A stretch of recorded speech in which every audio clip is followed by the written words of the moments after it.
Alice is a 2009 television miniseries that was originally broadcast on Canadian cable television channel Showcase and an hour later on American cable television channel SyFy. The miniseries is a reimagining of the classic Lewis Carroll stories Alice's Adventures in Wonderland and Through the Looking Glass, taking place about 150 years later with science fiction and additional fantasy elements added. The miniseries was produced by Reunion Pictures Incorporated, the company that is currently producing Continuum, the acclaimed new television series for Showcase in Canada. Reunion Pictures Incorporated also produced Tin Man, for SyFy Television, the highly successful 2007 adaptation of The Wonderful Wizard of Oz. The series is 3 hours long, split into 2 parts, which premiered on Sunday, December 6, 2009, and Monday, December 7, 2009, respectively. Writer and director Nick Willing previously directed a 1999 adaptation of the books which followed the story more closely. However, Alice is intended to be a modern interpretation, imagining how Wonderland might have evolved over the last 143 years. The mini-series was partially shot in the Kamloops, BC, Canada area. Plot: Alice Hamilton is a judo sensei living with her mother Carol. Her father disappeared when she was 10, and she has spent much of her life looking for him. She invites her new boyfriend Jack Chase to dinner, but is shocked when he gives her a valuable-looking ring as a gift. Jack abruptly leaves, Alice following only to witness Jack being abducted by several men. A man appears and finds out that Alice is in possession of the ring because he hears the click of the mechanical box that contains the ring opening behind her back. He manages to take the box from her, thinking the ring is still in it, but Alice had already quickly taken it out and resealed the box. The White Rabbit runs away and Alice chases him to find out where they had taken Jack, but falls through a giant looking glass and lands in Wonderland, which has evolved over the past 150 years.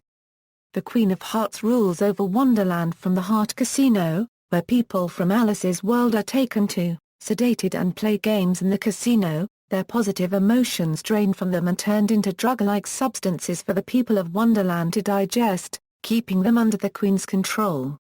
Alice escapes her own capture, with the ring still in her possession. Identified as an oyster by the tattoo she gains, Alice is taken to the Hatter, a member of the Resistance seeking to free the oysters from the Queen's control. The Hatter takes Alice to ask Dodo to help save Jack, but Dodo refuses, until the Hatter reveals the ring Alice wears, which Dodo recognizes as the Stone of Wonderland, able to open the looking glass back to the human world. Alice flees when Dodo tries to kill her, the Hatter accompanying her to the forest where they escape a Jabberwock and meet Charlie, a surviving white knight, who fled a battle years ago where Wonderland's knights were wiped out by the Queen. The Queen has the White Rabbit executed, and has the Walrus and Carpenter revive Mad March, her favorite assassin, to track Alice. Alice deliberately allows Mad March to capture her, so she can negotiate with the Queen to free Jack in return for the ring, which Alice has hidden. Jack appears, revealed as the Queen's son and to already be engaged to the Duchess. However, Jack passes Alice her father's watch, implying he is alive and in Wonderland.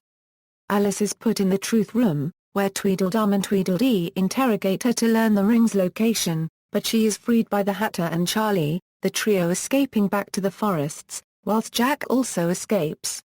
In hopes of aiding the Resistance and returning Alice home, Hatter uses his connections to find someone who can bring them to Caterpillar, leader of the Resistance, using the ring as leverage. To their surprise, the agent who arrives as Jack, revealing him as an agent of the Resistance who had originally stolen the ring as part of a ploy to initiate a coup to overthrow the Queen. Trusting him, Alice retrieves the ring, and accompanies Jack to meet Caterpillar, who reveals that Alice's father is Carpenter, but he has no memory of her. As the Carpenter has been crucial in process for extracting emotions for the Queen, Jack had deliberately approached Alice in hopes that she could help the Carpenter break away from the Queen's control. Just as the Carpenter shows signs of regaining memories, Mad March and his minions arrive, capturing Alice and Jack whilst Caterpillar escapes. Reunited with her ring, the Queen decides to send Alice home and execute Jack. The Hatter stages a rescue with Charlie but is captured by Mad March after Charlie loses his courage and flees. Charlie, after feeling guilty for deserting the Hatter, uses the skeletons of the extinct White Knights as a distraction to trick the Hearts into believing they are under attack. After being tortured by Dr. Dumb and Dee, Hatter kills Mad March and escapes. Alice escapes again, joining up with the Hatter to snap the oysters out of their sedations and rally them to escape. Carpenter appears, having regained his memories, but is killed by Walrus. The oysters' unpleasant emotions run high, causing the casino to start collapsing. Alice, the Hatter, Jack, the Duchess and the Queen escape, but Winston, the loyal King of Hearts, willingly perishes knowing his wife never loved him. With her followers no longer listening to or fearing her, the powerless Queen surrenders the Stone of Wonderland to Alice. Alice returns home, learning her experience may have been a dream when she awakens in hospital to find she had been found unconscious an hour after chasing Jack. However, the next day she discovers the construction worker, who found her, was the Hatter. The two share a passionate kiss in front of a looking glass, as Carol stares in shock. Cast and characters: Katerina Skasson as Alice, Andrew Lee Potts as Hatter, Matt Frewer as Charlie the White Knight, Kathy Bates as Queen of Hearts, Philip Winchester as Jack Hart, Co Meaney as King of Hearts, Tim Curry as Dodo, Harry Dean Stanton as Caterpillar, Timothy Webber as Robert Hamilton Carpenter, Zach Santiago as Ten of Clubs, Charlotte Sullivan as Duchess, Alan Gray as the White Rabbit, Eugene Lipinski as Doctors Dee and Dumb, Nancy Robertson as Dormouse, Tom Heaton as Duck, Eileen Barrett as Owl, Alec Diakun as Ratcatcher, Dave Ward as Walrus, Alessandro Giuliani as Nine of Clubs, Terrell Rothery as Carol Hamilton, Jeffrey Knapp as Mad March. Character interpretations. The mini-series is set in the continuity of the books, and a large number of characters and features from the books are used. The characters appear as human with features resembling their usual forms. The original Alice is mentioned several times, and multiple characters mistake Alice Hamilton for the same character. The Hatter is presented as a suave character who owns a business that sells the human emotions like drugs, with the Dormouse in his services. He is not only depicted to be the same age as Alice, but he falls in love with her. The Ratcatcher character appears to be based on the mouse from the first book. The Dodo is head of the resistance against the Queen, and is flanked by the gun-wielding Duck and Owl. The Caterpillar is the leader of the resistance, and appears as an aging spectacled man. A fusion of the present-day Alice's pet cat Dinah, and the Cheshire Cat appears in a dream Alice has. The Queen of Hearts appears to be a lot calmer and more calculating than the book's version, suggesting that her personality is based on the Red Queen in Through the Looking Glass. The White Rabbit is used as the name for the Queen's organization, but also the character himself appears as a white-haired man named Agent White, portrayed by Alan Gray. The March Hare appears as an assassin called Mad March, who speaks with a pronounced Brooklyn accent and has a computerized rabbit cookie jar for a head. The Carpenter is a human in this adaptation, whilst he is a Wonderland resident in the books, alongside the Walrus, who is also in a human version. Tweedledum and Tweedledee appear as disturbed psychiatrists-like doctors in the Queen's service. A computer-generated Jabberwock appears in one scene. Reception: Alice was the most watched original mini-series on SyFy since Tin Man in 2007. Part 1 jumped 143% in adults 18 €49, 91% among adults 25 €54 and 89% in total viewers versus the 2009 Sunday 9 €11 p.m. time period average, propelling SyFy to number 1 in prime among men 18 €49.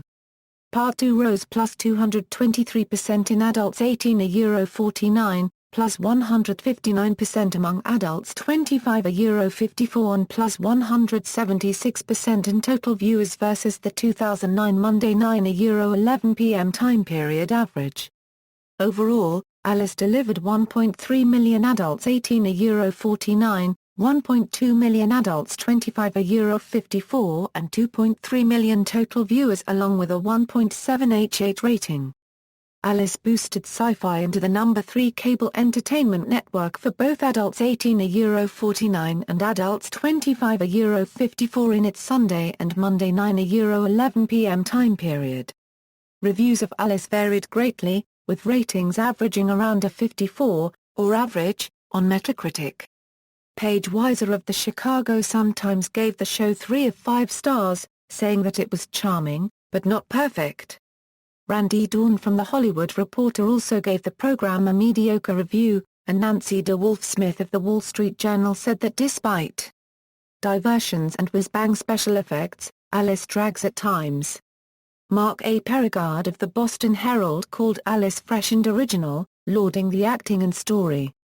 TV.com also praised the show, calling it a champion of production that fuses modern invention and nostalgic resourcefulness, and David Hinckley of New York Daily News called it just plain wonderful, saying that it was a vehicle to engage the imagination while it amuses and entertains. Stephen James Snyder of tclan.com said, "There's no denying that Alice has put it all on the line. And even when it comes to those who may not think that the whole thing gels perfectly, Alice's unhinged creativity is bound to at least earn their respect." Rick Bentley at the Fresno Bee said, "The result will have you smiling like a Cheshire cat. Willing creates a world there's Minority Report meets Austin Powers. The real fun is seeing how cleverly Willing has updated the familiar story to make it different from past TV and film versions." However, Tom Shales from The Washington Post gave the program a very negative review, saying that Tin Man was far superior, while IGN said that Alice was long-winded, uninspiring, and hardly did the original material justice. Robert Bianco from USA Today gave the show an indifferent review, calling it superior to Tin Man but saying the plot was superimposed, with its shifting motives and dreary lectures, ultimately giving it 2.5 stars out of 4. Blu-ray disc and DVD, Alice was released on DVD and Blu-ray disc on March 2, 2010. On some regions' DVD releases, the miniseries is presented as a continuous film, instead of in 2 parts. References. External links: Alice at the Internet Movie Database, Alice at Showcase, Alice at SyFy, new Alice event features SyFy cast, sfuniverse.com.